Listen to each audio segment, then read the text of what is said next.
KMC. Hii maana yake mnatuma salamu kule kwa jirani kwamba akisogea naye atakula kama hizi? Hii ni salamu yani tuseme hiki kirusi aliyekiambukiza vilabu vidogo. Yule mnyama Mikumi aliyekimbia Mikumi akaja mjini kula chips kavu. Kwa hiyo hii furaha mliyopata, Depro amecheza, Alan Okello, imekufurahisha kiasi gani? Ndugu yangu Injinia, mwacheni abaki kuwa injinia tu.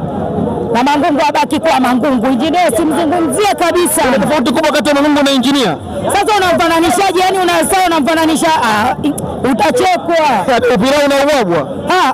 Wewe ulizani si ni watu wa kuitisha mikutano alafu tunaendelea kuishia kula chakula na kuondoka? Kwa hapo tulipofikia, hili kombe mnalitetea na mnalichukua tena au hili kombe litakuwa mpaka siku ya mwisho kama msimu uliopita?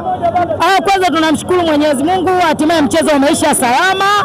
Yanga ameibuka na ushindi wa goli 6 na ndugu zetu watoto wa GSM Mashujaa, lakini hatimaye Yanga alitaka japenda kwa hujumu au kwa